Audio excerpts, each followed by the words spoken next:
Alright everyone, welcome back to Big Mother Reviews. Today we've got from the Samurai Batman line from XM Studios. This is of course Deathstroke.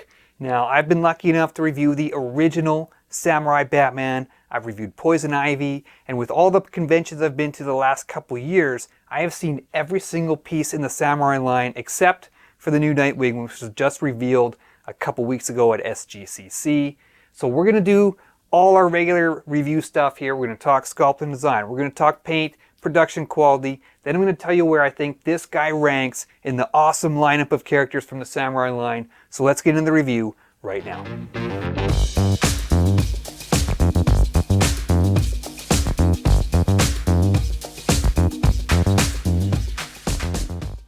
Okay, so when XM Studios announced a couple years back that they had a worldwide 1/4 scale DC license, I think a lot of people immediately stood up out of their chairs. They're about to jump for joy when the second half of that announcement dropped, and they said, wait, it's going to be a Samurai line.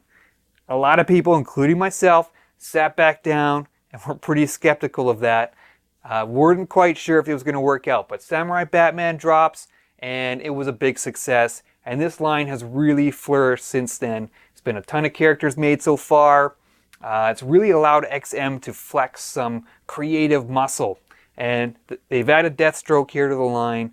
Now Deathstroke started out as a Teen Titans villain, but he's really been a thorn in the side of just about everybody in the DC universe along the way, including Batman, so he belongs in the Batman line as well. Slade Wilson is his real name, and he is the inspiration for Wade Wilson, as a lot of you probably already know, better known as Deadpool. And those two characters are pretty similar. Deathstroke, through a series of military experiments, has been enhanced in almost every conceivable way. I mean, he has heightened intellect, super speed, super strength, heightened agility, reflexes, senses. And he's like a super soldier, basically. And he also can regenerate. He has regenerative abilities. But in case you're wondering, he cannot regenerate his lost right eye because that happened before he got those abilities. He can't go back in time and fix what was done before. So he's permanently without that right eye.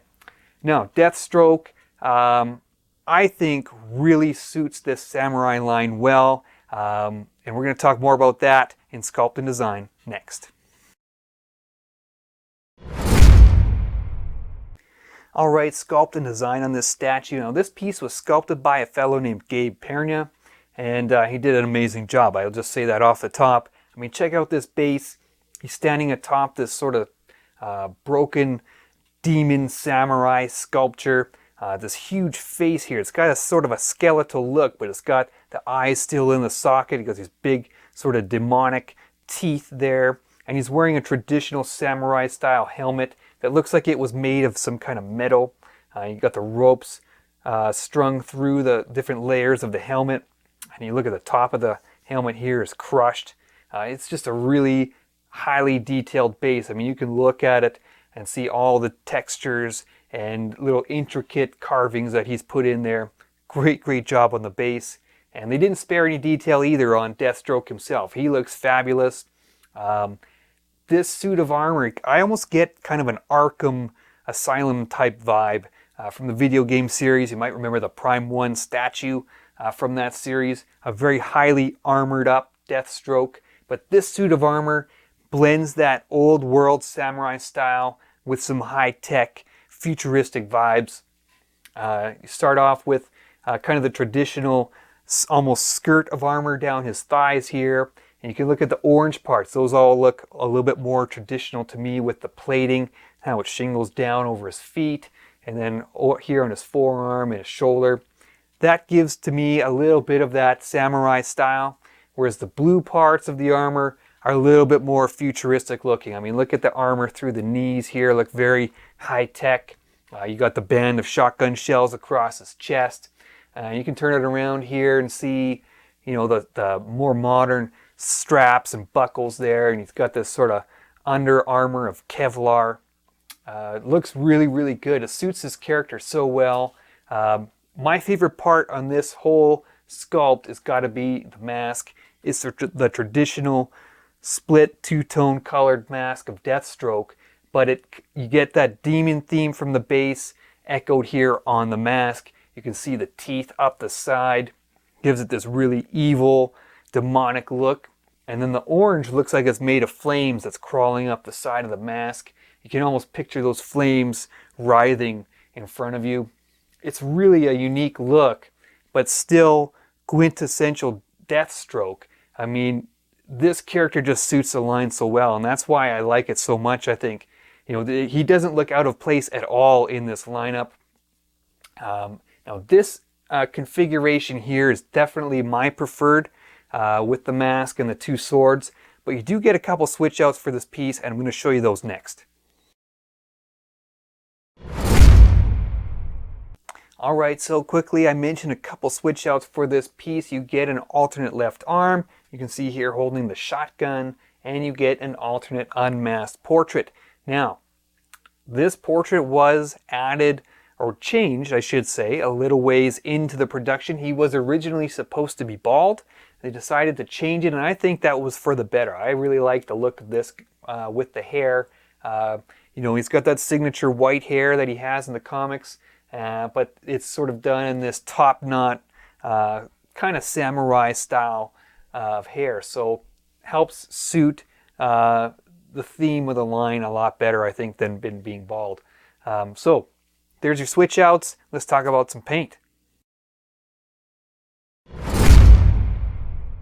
Okay, so paint on this statue I think is excellent. I mean, let's take a look at the base. There's actually quite a few tones of color on this base to help bring out all the details. You can see the face of the demon, kind of a darker grayish color. The teeth have a white color to them. The helmet has sort of a bronzy gold finish to it. It gives it that metallic look. All the ropes through the helmet and then around his chin here have kind of a reddish brown color. So everything kind of stands out, helps really bring out the detail of the base, which is excellent. Deathstroke himself, you can see his undersuit is black with the silver Kevlar in there. And then the oversuit of armor is the traditional orange and blue. The blue looks pretty good. It's sort of more of a matte finish to it. There's some battle damage all over the armor as well. But the orange is what really stands out to me on this statue. It's got this shimmering metallic look to it, and it really pops next to that, darker matte finish on the blue parts of the armor. Skin tones on this unmasked portrait look very nice. Nice clean lines along the hairline. The eye looks good. You got the signature eye patch there. Again, nice clean lines with that black strap. They did an excellent job on this statue. It's a very clean paint job, and I really love the orange colors on this guy.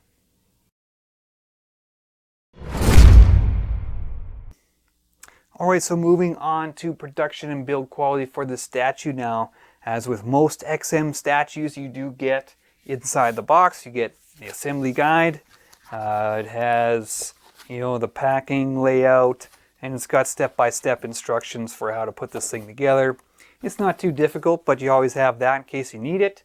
You also get an art print inside the box as well. Now this one is pretty nice. It's a little bit dark though. You don't see a lot of the detail of Deathstroke in the print, but still it's a throw-in, so it's not too bad.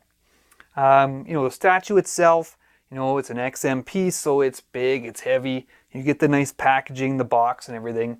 The parts fit together pretty smooth. Everything fairly secure. One thing I will say is the blade of the sword is a separate piece from the hand, and it just slides up into the handle with a metal peg. It seems secure, but it's sort of a gravity type connection, so be careful with that. You don't want it to slide out of that hole there. Otherwise, everything fits in with a magnet or a metal peg. The spears here and the flag just sort of slot into holes on the base.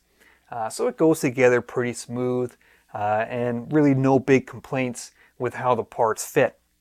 Now, on this particular statue, there is a little bit of a gap under the foot here. Now, it's not my piece. It's actually my friend Adam's piece, so thanks to Adam for lending it for the review. And according to him, when he first got it, there was quite a noticeable gap here, so it has settled down over time. It doesn't quite touch there, so what I've done is sort of stuffed some foam under his foot there to just fill in that gap. You know, you'd like to see both feet touching the base, that no doubt about it. I'm sure it's not something that's going to be common throughout the production, and if on an otherwise near perfect production piece, you know, you can live with something like that, I guess. I've seen worse, so you know, like I said, an otherwise near perfect piece. So production overall, pretty good.